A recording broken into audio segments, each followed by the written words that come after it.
It is time for the Boneyard Podcast, and Coach Cory Campbell with me, Matt Mosley. We do it every week. We react to what the Wildcats have done, and we look forward to next Friday's game, which is actually the bye week. So we'll kind of get Coach's strategy and how he'll approach that. We also have Davis Wilson with us, the journalism man from Mizzou, and they know what they're doing. It's good to get somebody from Missouri. They put out a lot of good journalists over the years, Cory, and so we kind of brought in backup.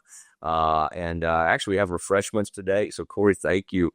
Thank you for that. And, man, have you ever thought about turning that visor around backwards like Schottenheimer does it? Do you ever pull that off or not too much?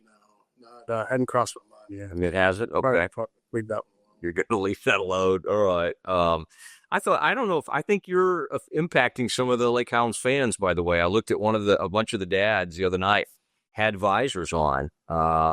In fact, my friend Daryl Hernandez, he's trying to be like Bob Stoops or something. And so several of them looked like they wanted to call some plays, but you were calling some really good ones the other night, and 52-38 win at Flower Mound.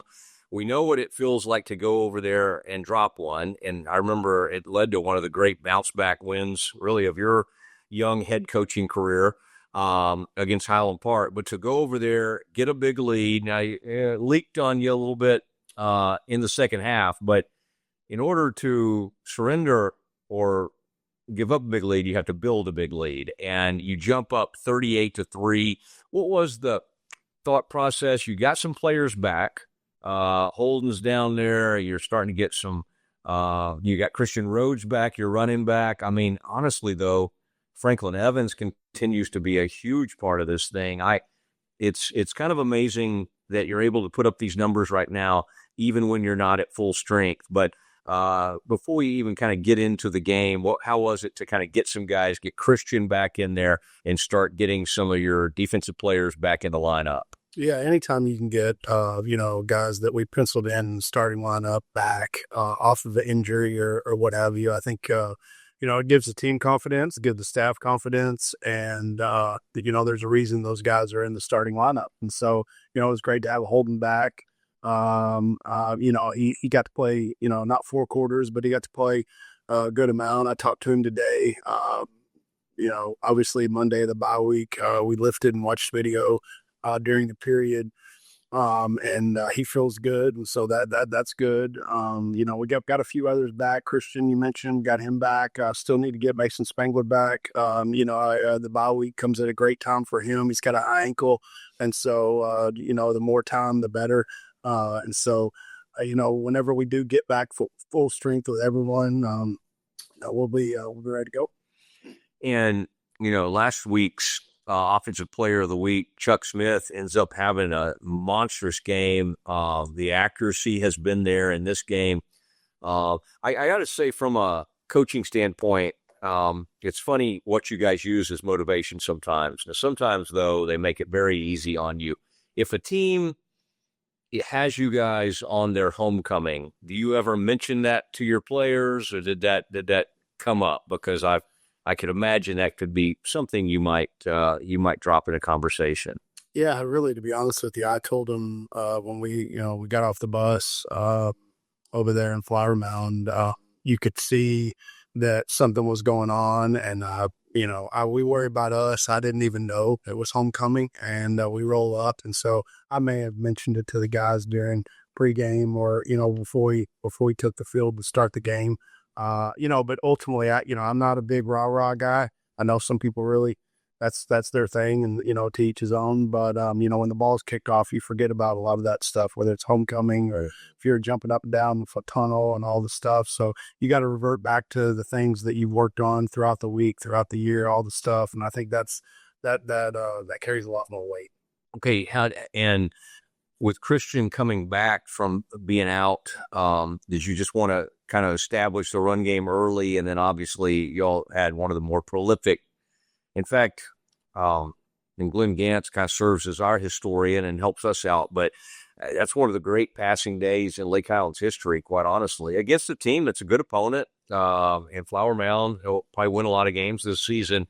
You'll put up monstrous numbers, but what was the game plan and the thought of like how you wanted to kind of establish that run game, but no, maybe you're going to have some opportunities in the passing game?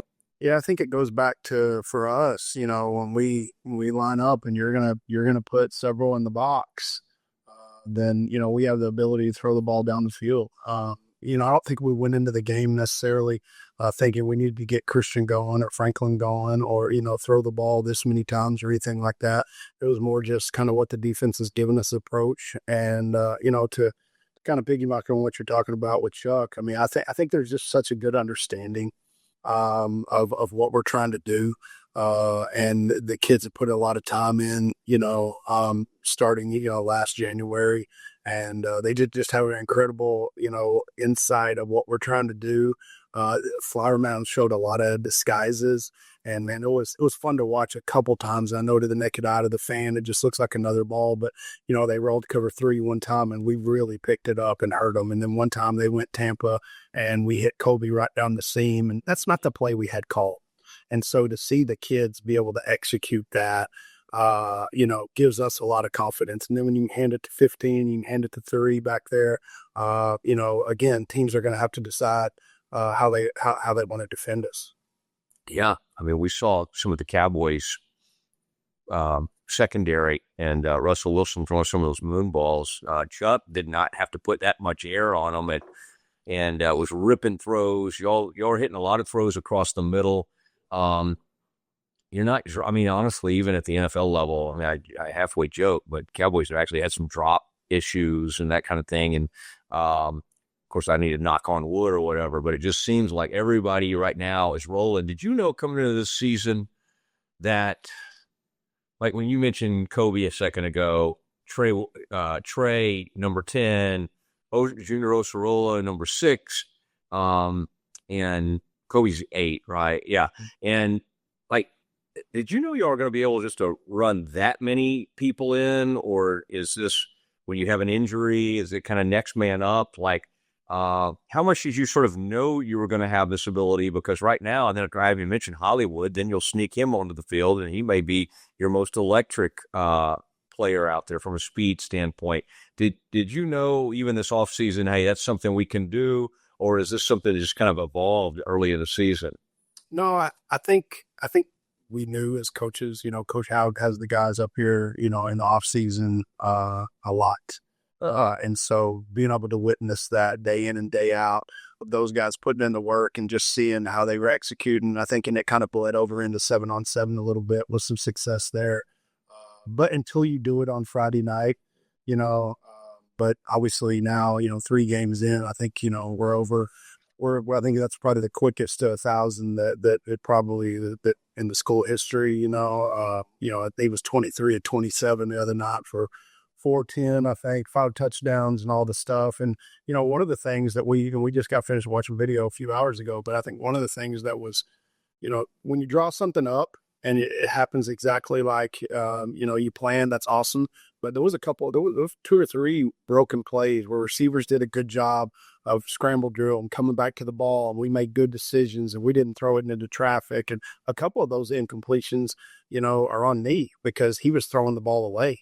It wasn't even like, those are on purpose, type incompletions, which were good decisions. But yeah, I think for the most part, we knew we had something. And then again, as people play us, we're going to find out how many people they want to invite to the box and try to stop our run game. And so it's a good problem to have.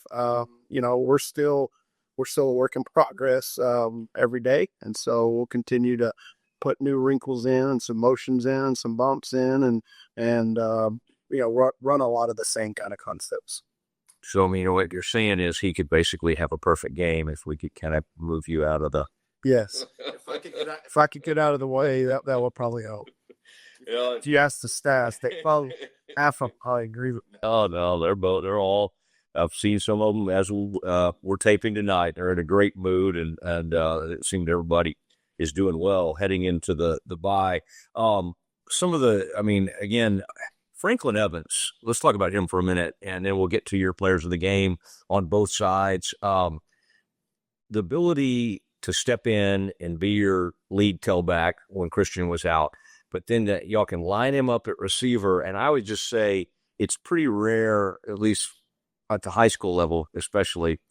Some of your Aggies seem to have that ability out of the backfield on that team, but like he acts like a wide receiver. Has he been that in the past? And like, it's like he's both of them, and Christian catches the ball well too. But I just think Franklin the other night displayed that he can be a really, really effective receiver for you.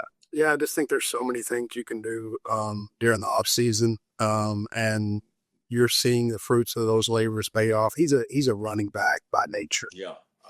But the off season, he just, thousands and thousands of balls, jugs machines, tennis balls, whether we're doing ROA or playing 7-on-7 or whatever it is.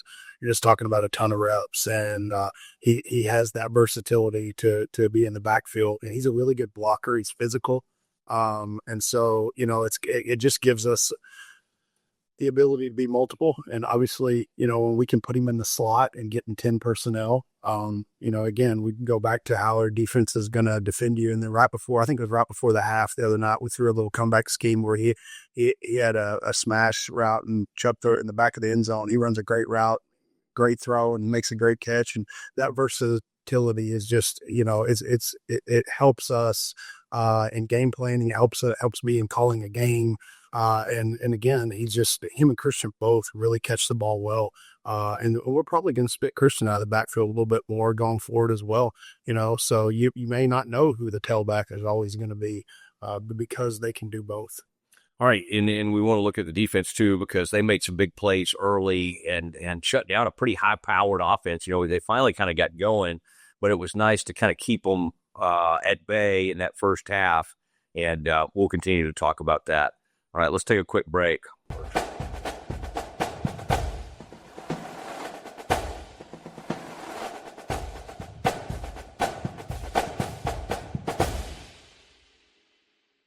All right, and let's check in on the defense. We'll do players of the game and everything, but the defense, obviously, Flower Mound finally kind of got it going there in the second half. First half, though, you jump out to a 38-3 lead. Turned them away, even when they had some movement. You had a sack early, was a big play for you. You had Jeremiah, J. Ray gets back in there. I mean, I saw some really good plays from Christopher Terrio. Just what'd you make of the overall defensive performance, in the first half? Yeah, I think, as we started the show tonight talking about, we were down a corner last Friday night. And so Holden came back. And so we're getting closer and closer to being healthy on that side. And I think that showed a little bit. When you play a team like Flower Mound, they're going to throw the ball over the lot. I think, as told me, we had 22 quarterback either pressures or hits. And that's going to really affect the game. And so that starts with that D-line up front who caused havoc. They actually replaced their center at one point. Jordan Condola, which we'll talk about, had a heck of a night. Peyton. And so being able to get after that guy, we went to some 4-man fronts where we brought J. Ray, off the edge to a 5 technique. It's a little bit different look than what we've showed so far. And so some of those things, really allowed us to get after their quarterback. And I think that really affects the game. The guys on the back end really like it because their job gets easier.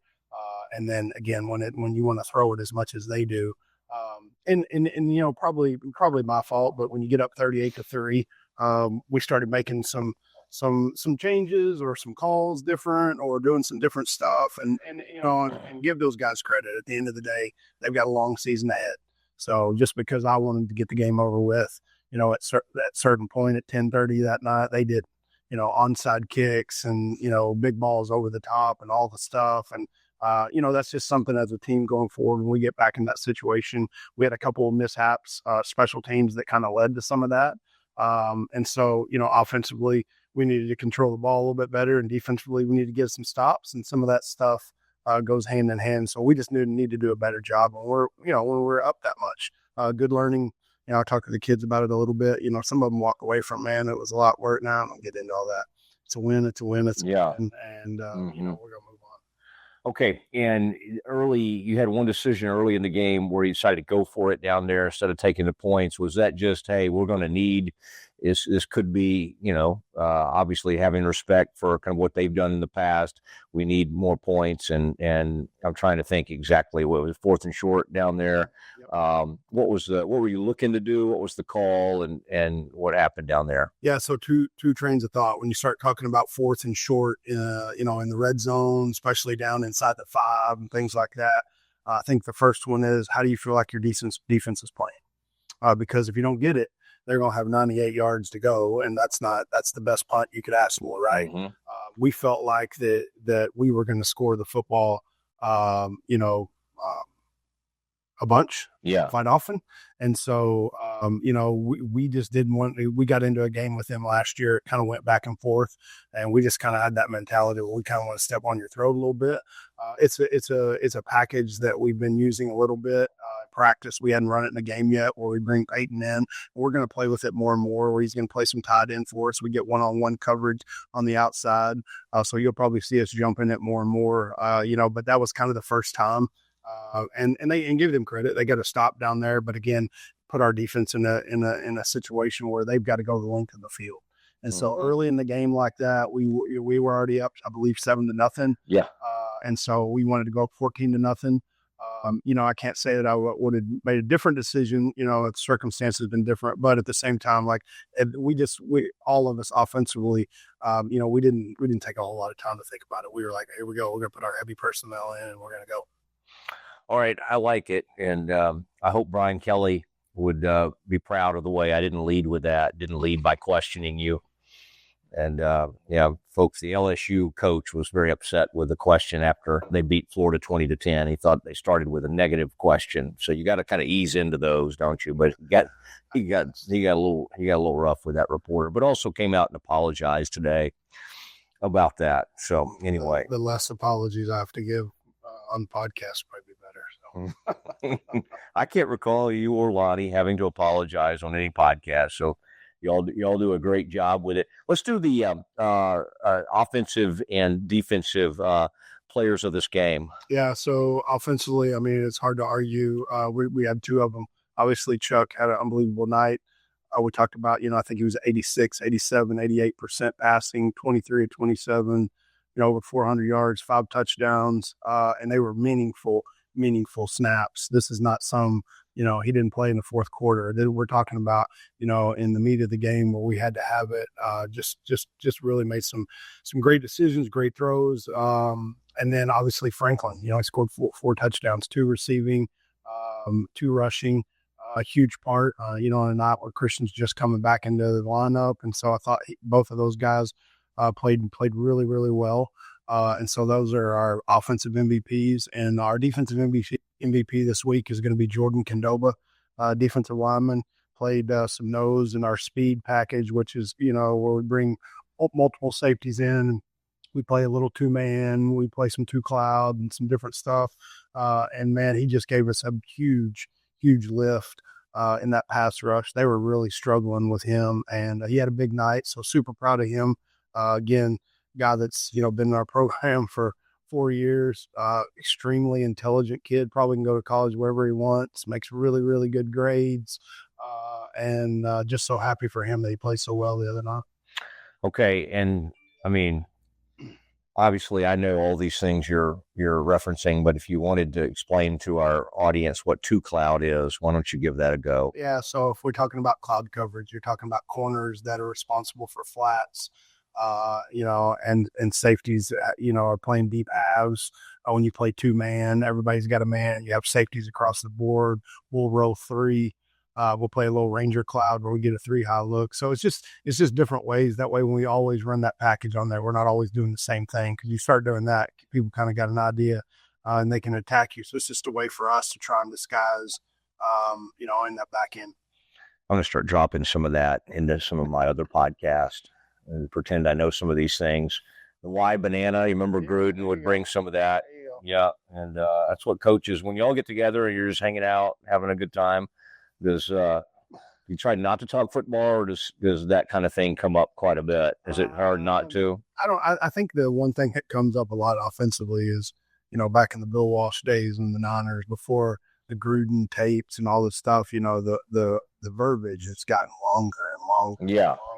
Where you get guys like Sims in the huddle now, and they can't even, they can't spit it back to you. And so we laugh about some of that because, we do get wordy at times, and obviously we don't huddle up as much as they do in the college or NFL game. We are going to huddle a little bit more than we have in years past, but at the same time, like I said, we kind of joke about that verbiage getting long, kind of Bill Walshy, you like to say. So and you know how all these teams, including y'all, will have either guys holding those signs up behind the coaches, or sometimes you have dummy calls that go in and you don't know. You try to keep everybody off balance. In college, they're changing colors of their shirt after each quarter and all of that. Did you know one of those signalers the other night for the Aggie defense, Texas A&M? He's a Lake Highlands kid. I think someone told me that not so long ago. I'm sure that was an unbelievable trip. I saw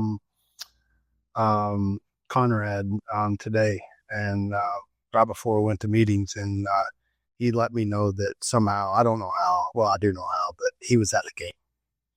And I was like, we played on Friday night. Did y'all have anything Saturday morning? We didn't have anything Saturday morning going into the bye week, and somehow you're in South Bend. So I'm like, good for you. I bet he got all his workouts or whatever he needed to get in. And the Ince family has been known to show up at Aggie games. I'm even showing up at a few now, but certainly not going to try to make it up to South Bend. I never thought I'd hear that. So I'd like to get some pictures. You won't see me any maroon or anything like that. By the way, shout out to Trace Cabanis, former Lake Highlands student graduate, who's that guy calling some plays over there on the sideline for A&M. In fact, I was trying to figure it out. Davis is here with us in the background right now. He'll be doing more on camera with us soon. But has Trace grown out a mustache at all or anything? I was trying to. Has he? Okay. I was like, I think that might be him. When's the last time you had a mustache? You really need a. You could really go with a lot of too much gray up there for me. But a funny story, how the game has evolved. People still signals, practices at games with drones. I mean, I can tell you all these different stories, and at the end of the day, it's crazy. I think the game and technology is changing where I wouldn't be surprised within probably 3 to 5 years. There's already companies that make watches now for all the offensive players so they can see the play on the watch. Oh yeah. There's in-game, in-helmet audio things that the NFL's been using. So, I know we were at Prosper 2 or 3 years ago. They had a baseball coach on the sidelines, and his only job was to, steal our signals. And you've got a guy that's live sometimes. You change the guy that's live sometimes, and, then you're on wristbands sometimes, and you huddle sometimes. There's ways to combat it, but it is a big part of the game. So. Yeah, it's interesting to watch and see what everybody's doing down there. All right, you get ready for the bye, and you said y'all doing some weights and all. It's a great time to get healthy, so you don't want to get them off your feet a little bit, but then you don't want to get rusty. So what's the fine line? How do you handle that in the bye, knowing Pierce is looming after that? Sure, I think for us, there's some self-scout reports that you need to run. There's some tendency reports you need to run after game 3 to see, where I've, become a little tendency oriented, or maybe what our defense is calling. So I think that's important. And then going back, I talked to Hadimer and Haug, on the weekend, and then obviously this morning of just about, evaluating 3 games. What have we not been great at? We played really well at times the other night. I was really happy with how we played against Flower Mound, but, still too many pre-snap. I think we had 4 pre-snap penalties in big ball games, that'll come back and beat you. We've got to be better in the special teams game. We had multiple penalties in the special teams game. Obviously, we've got to get our snap. We had a couple errant snaps the other night. Defensively, I think, one of the things that we've got to continue to harp on is, not giving up the explosive play. And we did that. Like I said, when it was 38-3, I think you can pretty much make an argument you're not giving up the explosive play. And that's just, so I think you go back and you kind of find things that, like I said, I thought we played well at times, but there's stuff on tape that still is not acceptable. And so we've got to continue to harp on that. So I think the next 3 days, we were in the weight room video today. We'll be back on the practice field the next 3 or 4 days. And I think those practices, they're shortened a little bit. We want to take care of them, get off their legs a little bit as well. But like you said, we don't want to become rusty. And so we're really going to focus on some of that and some of that stuff and not really so much Pierce yet. Obviously we're getting there. The staff's working right now on game planning and stuff. We're going to have, that finalized probably Wednesday afternoon. And we play them on a short week. And so we've got to adjust our practice schedule a little bit this week because I think we have a TV game, CW33 nice. Yeah. on Thursday. And so we're going to be 1 day less, but it doesn't concern me as much because we're coming off of a bye week. So the sooner the better. I want Mason Spangler and some of those guys to be able to get healthy. So we're gonna take care of them this week, and we'll start to roll that plan in and install on Wednesday and Thursday and Friday, and then come back for a short week. Next week will be open district play with J.J. Pierce. Big time. We'll talk a little bit about that, but that's great. The CW, I think you guys lead right into Gilmore girls repeat, but that'll be good. And that's fun for everybody to be able to watch, and those guys do a great job on the calls every time they have somebody, and they have somebody on the sideline, and I'll make sure they know to come kind of visit with you during the game and maybe listen in a little bit. I thought this was cool. Glenn Gant, who looks at some of our history and everything, and he had a whole historical thing over how all you all done against Denton County teams over the years, and so that's a whole thing. And by the way, Denton County used to fare pretty well, even against Coach Z. He would run into Flower Mound Marcus and some of those teams, and the Louisville teams. Those have been extremely tough teams over the years, but you're running up your score there against the Denton County teams now, and doing fine. Now, we talked about Chuck Smith, threw for 409. Is that right? 409 yards passing.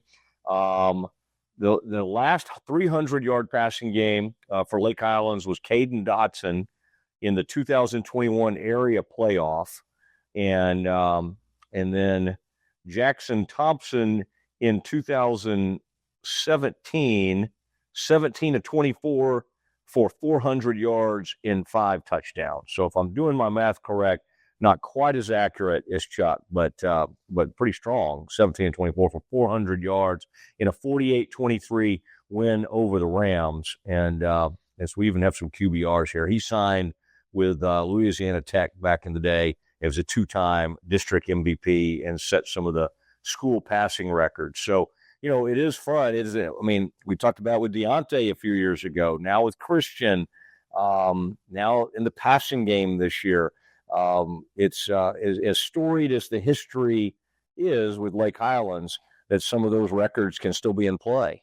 Yeah, and I think people ask me all the time, they say, what's your philosophy? What offense do you run? What defense do you run? All this stuff. And we don't recruit them. And, at the end of the day, whether we play with 2 running backs in the backfield or play with the tight end, we play, and so I feel like, at the end of the day right now, we've got some wide outs, we've got some running backs, we've got a quarterback, and I think, all of them are capable. And so we've just got a little bit more flexibility for us to be multiple than we may have had in years past. And so we're going to run with that, and that's who we're going to be. That's going to be kind of our identity going forward. And we're going to need all facets. As you get to district play, I told the kids today, we just got to have that, and I preach it all the time. We got to have that 1-0 mentality. We just got to be 1-0 today, 1-0, 1-0, and that's how each district game you have to approach it. You can't look at what they think, who's going to win, and all the scores, and who did this against this team, and all the stuff. We got to be 1-0, and obviously Pierce drawing them out of the gate is going to be a huge challenge. With all the things that they do. All right, and anything on, because we don't know, next week we'll kind of decide how we want to handle things. But Pierce, what is the biggest thing you got to prepare for? Oh, by the way, do we have an unsung hero award winner? Let's go ahead and give that out. Yeah, I think unsung. We're going to flip gears a little bit. I I think something we're super proud of is our sub-varsities went 4-0 against Flower Mound, and then with the win Friday night, we went 5-0, the proverbial sweep or whatever you want to call it.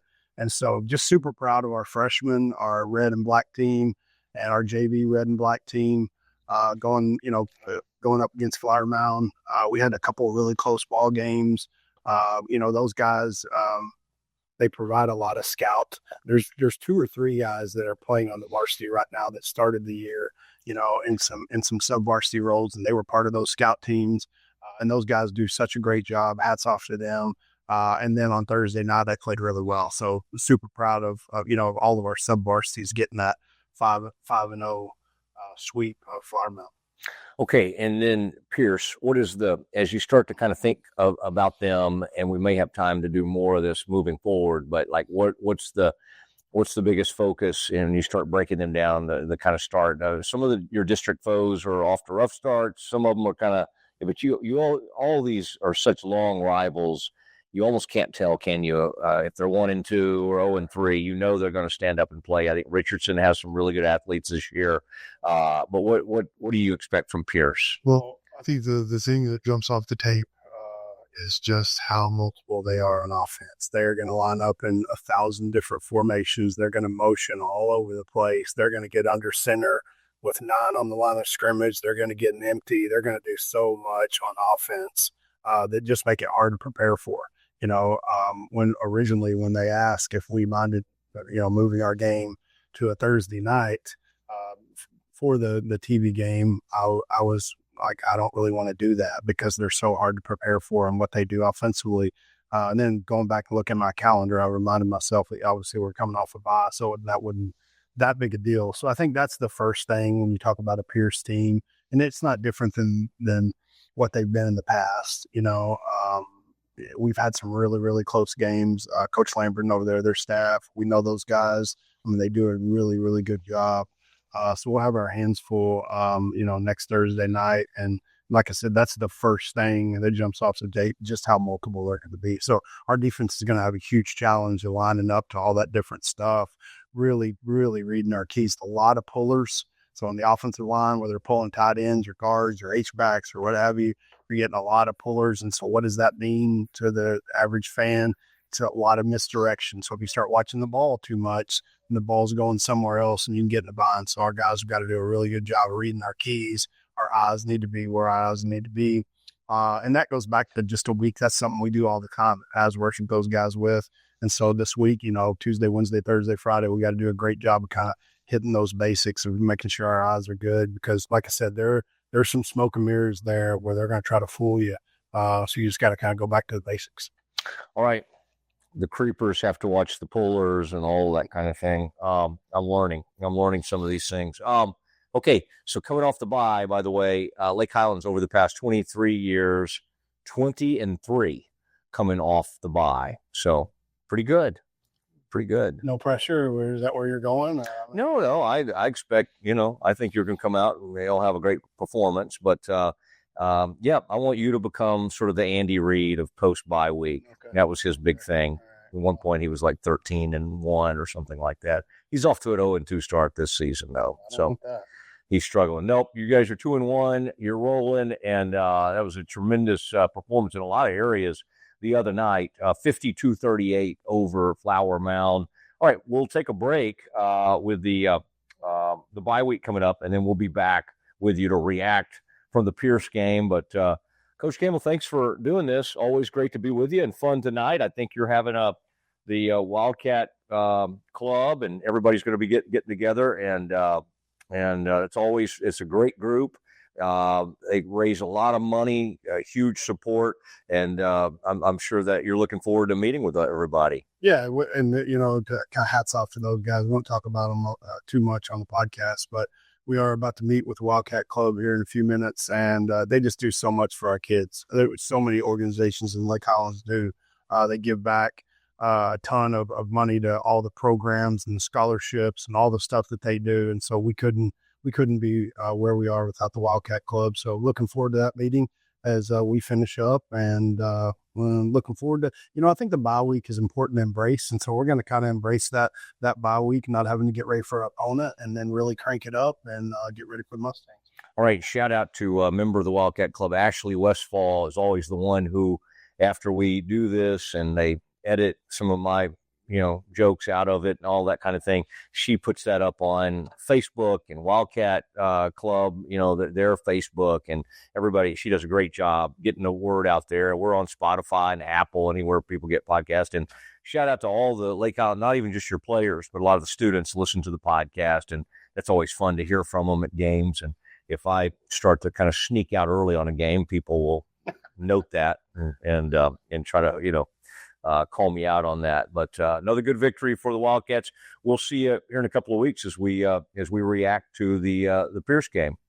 Thank you for having me. Appreciate it. You bet. There he goes for Cory Campbell, Davis Wilson. I am Matt Mosley. We'll see you at the Boneyard.